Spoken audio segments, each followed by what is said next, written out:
प्यारे साथियों, आप सभी का स्वागत करता हूं अपने एमआरएस स्टडी परिवार में।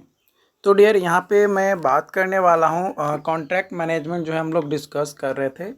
तो ये कॉन्ट्रैक्ट मैनेजमेंट में अब हम लोग बात करेंगे पार्टीज़ टू अ कॉन्ट्रैक्ट। कौन कौन से पार्टीज़ आपके होते हैं जब भी कॉन्ट्रैक्ट किए जाते हैं।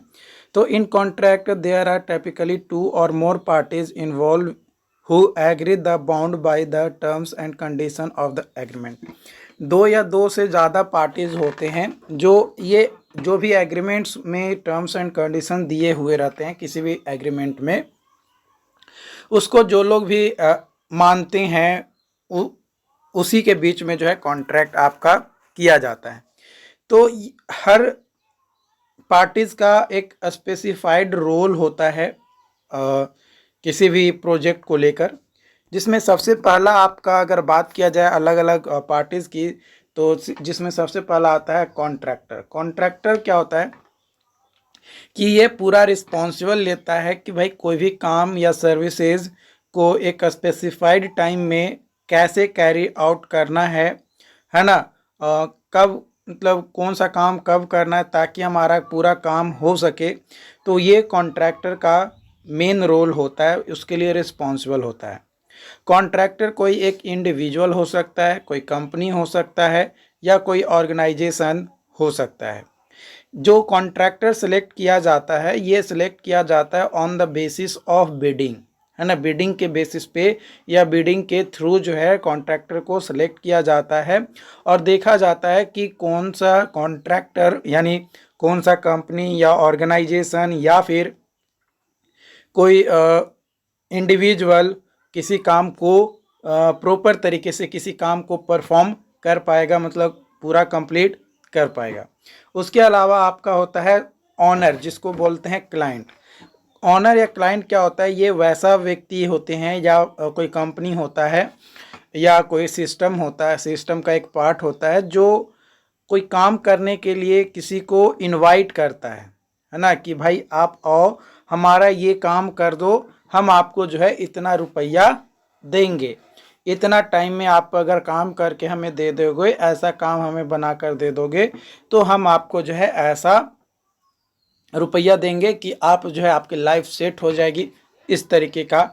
तो जो क्लाइंट या ऑनर जो होता है ये रिस्पॉन्सिबल होता है जो भी नेसेसरी रिसोर्सेज हैं, पेमेंट्स हैं, या जो प्रोजेक्ट के साइट है उन सभी को दिखाना या प्रोवाइड करना किसको, कॉन्ट्रैक्टर को, कि भाई आपको यहाँ पे काम करना है, यहाँ पे अगर आप काम कर लोगे, ये प्रोडक्ट बना दोगे या ये सर्विसेज आप सेल करोगे, या फिर आप यहाँ पे एक बिल्डिंग बना दोगे या ब्रिज बना दोगे, तो हम आपको जो है इतना रुपया देंगे at the completion of your project. उसके बाद आता है सब कॉन्ट्रैक्टर। सब कॉन्ट्रैक्टर क्या होता है, कॉन्ट्रैक्ट में ये वैसे लोग होते हैं जो कॉन्ट्रैक्टर के अंतर्गत काम करते हैं, यानी कॉन्ट्रैक्टर जो कॉन्ट्रैक्ट लिया किसी ऑनर से या किसी क्लाइंट से, अब उस कॉन्ट्रैक्ट को वो छोटे छोटे पार्ट में अलग अलग काम के अनुसार वो इंडिविजुअल या कोई कंपनी या कोई ऑर्गेनाइजेशन को वो जो है सर्च करेगा। तो कोई और एक terms and condition contractor set करेगा, और जो अनदर जो कॉन्ट्रैक्टर बनेगा, है ना, उसी को कहते हैं सब कॉन्ट्रैक्टर, है ना। मान लो कि ए जो है ऑनर है ना, ए क्या है, ऑनर है, ठीक, और बी जो है क्या है, कॉन्ट्रैक्टर है। अब बी जो है किसी और को हायर किया कि भाई हमको जो है ये मटेरियल हमको मंगवाना है, या फिर हमारे पास लेबर नहीं है, वो कोई लेबर वाला के पास गया, या फिर वैसे व्यक्ति के पास गया जो उसके पास मटेरियल है। तो ये जो है एक सी पर्सन के पास गया और बोला कि देखो भाई, हमने जो है एक कॉन्ट्रैक्ट लिया है, मुझे आपके कंपनी से या आपके ऑर्गेनाइजेशन से ये प्रोडक्ट चाहिए, या ये मटेरियल हमें चाहिए, या ये रिसोर्सेज चाहिए। तो दोनों के बीच में एक एग्रीमेंट होता है कि भाई ऐसा ही तो हम नहीं देंगे ना, आप भाग जाओगे या नहीं काम करवाने के बाद हमें पैसा नहीं दोगे। तो यहाँ पे जो है एक एग्रीमेंट होता है, यहाँ पे भी एक एग्रीमेंट होता है। तो यहाँ पे जो एग्रीमेंट होगा ये कॉन्ट्रैक्टर क्या कहलाएगा, ये तो आपका प्राइम कॉन्ट्रैक्टर हो गया, जो मेन कॉन्ट्रैक्टर है इसको प्राइम कॉन्ट्रैक्टर या कॉन्ट्रैक्टर कहते हैं।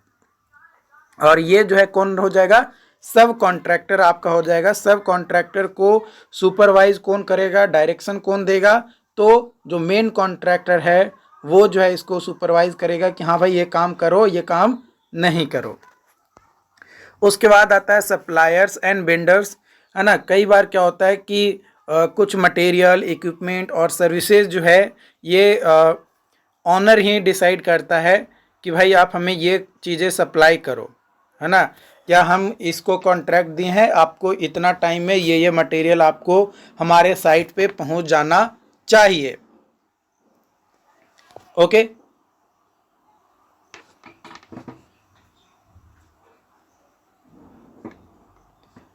उसके बाद आपका जो है वो गुड सर्विसेज जो है पहुंचाता है, या फिर कई बार सप्लायर और जो वेंडर्स के बीच में जो नेसेसिटी मटेरियल्स है वो डायरेक्टली कॉन्ट्रैक्टर भी बोलता है कि भाई हमको ये मटेरियल चाहिए, ठीक है। उसके बाद आता है आर्किटेक्ट और डिज़ाइनर। देखो आर्किटेक्ट और डिज़ाइनर जो है कई बार जो ऑनर्स होते हैं वो खुद पहले जो है आर्किटेक्ट और डिज़ाइनर से जो है डिज़ाइन तैयार करवा लेते हैं, और उसके बाद जो है वो कॉन्ट्रैक्ट के लिए नोटिस निकालते हैं टेंडर के लिए कि भाई देखो हमारे पास ये डिज़ाइन है, इस जगह पे हमको जो है ये बिल्डिंग बनानी है, और मेरे पास इतना जो है पैसा है, अब बताओ कि आप कितने में जो है काम करोगे। इस तरीके की चीज़ें जो है ऑनर कर देता है। कई बार क्या होता है कि ऑनर सिंपली कहता है कि भाई देखो मेरे पास इतना टाइम है, मेरे पास इतना पैसा है, आपको अच्छा डिज़ाइन चाहिए मुझे, और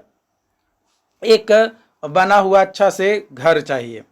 तो जो कॉन्ट्रैक्टर होता है वो अलग अलग कॉन्ट्रैक्टर जो है जब बिडिंग होता है तो उसमें अपना दिखाता है कि देखिए मेरे पास ये डिज़ाइन है, मैं इतना पैसा में आपका ये जो है कंस्ट्रक्शन कंप्लीट करवा दूंगा, तो आप मुझे दीजिए। तो उसमें जो सबसे लोएस्ट प्राइस होता है और जो अच्छा डिज़ाइन होता है, देखो अच्छा डिज़ाइन और लोएस्ट प्राइस दोनों देखा जाता है। ऐसा नहीं है कि पैसा कम देख लिए और डिज़ाइन जो है भखड़ल है, मतलब 10 मतलब कोई उसका मतलब क्या बोलते हैं किसी काम का नहीं है, डिज़ाइन देखने में लग रहा है कि तो एकदम गवार आदमी बनाया है ना, उस तरीके का डिज़ाइन लग रहा है। तो वो जो है आपका वहाँ पे प्रॉब्लम होगा। तो पैसा और प्लस प्रॉपर डिज़ाइन दोनों चीज़ें जो है देखी जाती है। उसके बाद आता है कंसल्टेंट एंड एक्सपर्ट। देखो ऑनर क्या होता है कि कोशिश करता है कि जो भी कॉन्ट्रैक्ट जिसको भी हम दे रहे हैं कॉन्ट्रैक्टर को, उसके अंतर्गत जितने भी काम करने वाले लोग हैं वो एक्सपीरियंस्ड हैं और प्रॉपर कंसल्टेंट वो हैं, और साथ ही साथ जो भी व्यक्ति वो काम जिससे भी वो काम करवाएगा वो सारा जो है एक्सपर्ट होना चाहिए अपने क्षेत्र में। तो ये डिपेंड करता है नेचर ऑफ वर्क के ऊपर कि किस तरीके का काम जो है आपका ऑनर के द्वारा करवाए जा रहे हैं, उसके बेसिस पे जो है आपका जो भी कॉन्ट्रैक्टर होता है वो अपना पार्टिसिपेट करता है, और वो ये ऑनर को डिसाइड करना रहता है कि वो किसको जो है कॉन्ट्रैक्ट देगा, है ना। तो एक्सपर्ट और कंसल्टेंट भी जो है आपका ये ऑनर के साथ ही होता है, ताकि जो एक्सपर्ट होगा ना वो देखेगा कि हाँ जिससे कॉन्ट्रैक्ट दिया जा रहा है क्या वो काम हमारा एक फिक्स टाइम में कर पाएगा या नहीं कर पाएगा। लेकिन ये इसमें ये भी एक दिक्कत आता है कि देखो मान लो कि अब कोई कॉन्ट्रैक्ट दे दिया कॉन्ट्रैक्टर को ऑनर, अब भाई ऑब्वियसली कि कोई एक ही आदमी जो है हमेशा तो काम नहीं देखेगा, ऑनर के पास उतना टाइम नहीं है कि वो जो है हमेशा जो भी काम करवा रहा है उसको जो है साल में या 2 साल में आकर एक बार विजिट करेगा। लेकिन डेली भी तो विजिट कोई करना चाहिए ताकि कॉन्ट्रैक्टर को लगे कि हाँ ये काम कर रहे हैं, है ना। या फिर कॉन्ट्रैक्टर के ऊपर दबाव रहे कि हाँ कोई देखने आ रहा है, भाई काम जल्दी जल्दी करना होगा, है ना, और सही काम करना होगा। अब कोई देखेगा कॉन्ट्रैक्टर कि यार कोई तो देख ही नहीं आ रहा है ना। जहाँ पे 2 बोरा सीमेंट लगाना चाहिए वहाँ पे 1 बोरा सीमेंट लगाएगा, जहाँ पे 10 बोरा सीमेंट लगाना चाहिए वहाँ पे 5 बोरा 8 बोरा सीमेंट ही लगा रहा है, कुछ घपलाबाजी कर दे रहा है। तो ये सभी चीज़ें ना हो उसके लिए जो है क्या करता है कि जो ऑनर होते हैं वो एक व्यक्ति को जो है हायर करते हैं जो कि कंसल्टेंट का काम करता है, और वो क्या करता है कि बस निरीक्षण करते रहता है कि भाई कौन जो कॉन्ट्रैक्टर जिसको दिया गया है कॉन्ट्रैक्ट किसी काम को लेकर, वो कैसा काम कर रहा है, अच्छा काम कर रहा है कि ख़राब काम कर रहा है, तो वो बस निरीक्षण करेगा और वो जो है ऑनर को अपडेट करेगा कि देखिए सर ये काम अच्छा हो रहा है, ये काम ख़राब हो रहा है। इस तरीके के काम जो है आपके चल रहे हैं। कॉन्ट्रैक्ट फॉर्मेशन जो है एक प्रोसेस है जिसमें एक लीगल बाइंडिंग एग्रीमेंट क्रिएट किया जाता है दो या दो से अधिक पार्टीज़ के बीच में। इसमें कई सारे स्टेप्स आपके होते हैं और कई सारे एलिमेंट्स भी होते हैं जो कि कॉन्ट्रैक्ट को क्या करता है, वैलिड बनाने के लिए कंसीडर किया जाता है, उसको सेटिस्फाई करता है।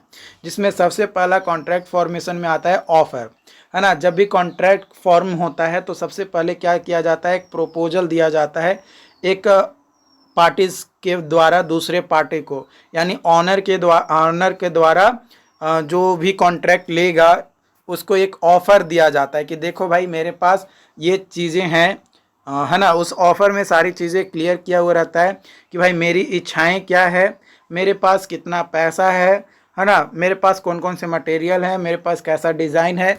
ये ऑफ़र लेकर जो है वो ऑफ़र जो है दूसरे पार्टीज़ को देता है और वो प्रपोजल अगर कोई एक्सेप्ट कर लेता है ना, अगर उस प्रपोजल को कोई एक्सेप्ट कर लेता है तो उसके बाद कंसीडर किया जाएगा कि क्या इसमें कितना पैसा लगना चाहिए, है ना, कौन से गुड्स हैं, कौन से सर्विसेज हैं, है ना। उसका एक दोनों पार्टीज़ के बीच में एक कंसिडरेबल लीगल बाइंडिंग बनता है और लीगल बाइंडिंग बनने के बाद, है ना, आपका एक लीगल पर्पस होगा ताकि अगर कोई भी पार्टीज़ एक दूसरे के काम से मुकरता है तो उस पर जो है लीगल एक्शन लिया जा सके, है ना। और अगर मान लो कि जो भी आपका प्रपोजल आया था, अब उस प्रपोजल में मान लो कि लीगल एक्शन जब लेने जा रहे हैं तो कुछ मान लो कि आपका ये कि नहीं मुझे ये चीज़ें थोड़ा चेंज करो, तब हम जो है लीगली राज़ी होंगे। तो उसमें जो है कुछ म्यूचुअल अंडरस्टैंडिंग भी होने चाहिए, एक माइंड सेटअप होना चाहिए कि हाँ भाई दोनों के बीच में अंडरस्टैंडिंग है, दोनों एक दूसरे की बातों को से सहमत हैं। अगर कुछ चेंजेस करने की ज़रूरत है तो वो साइन करने से पहले ही चेंज हो जाए, क्योंकि साइन करने के बाद एक बार आप लीगली बाइंड हो गए किसी काम को लेकर तो फिर वो दोबारा जो है आपका चेंज नहीं होगा। तो आपका आता है आपको अगर कंप्लायंस विद फॉर्मेलिटीज़, कुछ कॉन्ट्रैक्टर क्या होते हैं कि एक स्पेसिफिक फॉर्मेलिटी प्रोवाइड करते हैं कि भाई इस फॉर्मेलिटीज़ में जो है आपको रिटन एग्रीमेंट बनाने होंगे, तब जो है हम साइन करेंगे और उसके बाद जो है एक कॉन्ट्रैक्ट का क्या होता है, फॉर्मेशन होता है, यानी कॉन्ट्रैक्ट जो है बनकर तैयार हो जाता है। तो ये टोटल 7 स्टेप्स आपके होते हैं। फॉर्मुलेशन ऑफ कॉन्ट्रैक्ट के फॉर्मुलेशन यानी ये वैसा प्रोसेस होता है जिसमें नेगोशिएशन और जो भी टर्म्स एंड कंडीशन का ड्राफ्ट है उसको तैयार किया जाता है ताकि दोनों पार्टीज़ आपस में एक एग्रीमेंट बना सके। तो इसमें जो है सबसे पहला स्टेप होता है प्री कॉन्ट्रैक्चुअल नेगोशिएशन, यानी कॉन्ट्रैक्ट करने से पहले ही जो है नेगोशिएशन कर लिया जाए कि हाँ भाई देखो ये काम आप दे रहे हो, आप ये जो टर्म्स एंड कंडीशन किए हो इसको हटा दो, ये टर्म्स एंड कंडीशन किए हो इसमें कुछ छूट दो, है ना। जो भी टर्म्स एंड कंडीशन है, मान लो कि पैसा जो है 2 लाख बताया गया, अब जो कॉन्ट्रैक्ट लेने वाला कह रहा है कि देखिए सर 2 लाख अगर आप बोलिएगा तो आपके बिल्डिंग तो हम बना के तैयार कर देंगे, लेकिन बिल्डिंग जो है 5 साल से ज़्यादा नहीं चलेगा। अगर आप पैसा 5,000 या 10,000 ज़्यादा बढ़ा देते हैं तो आपको हम ऐसा बिल्डिंग बना के देंगे जो कम से कम 20 साल तक आपका जो है चलेगा। उसके बाद ऑफ़र एंड एक्सेप्टेंस, है ना, मतलब नेगोशिएशन करने के बाद जो भी ऑफ़र वगैरह है उसको एक्सेप्ट किया जाता है और उसके अनुसार जो है वो क्या करता है, जो भी इन टर्म्स एंड कंडीशन है उसको देखते हुए जो एक कॉन्ट्रैक्टर है वो क्या करता है, साइन करता है और साइन करने के बाद जो भी काम है उस काम को क्या करता है, एग्जीक्यूट करना स्टार्ट कर देता है। आई होप ये चीज़ें आपको जो है समझ में आया हो। अगर फिर भी कोई डाउट्स रहता है, कोई भी कन्फ्यूजन रहता है किसी तरीके का, तो आप हमें चैट बॉक्स में ज़रूर बताइएगा। Thank you.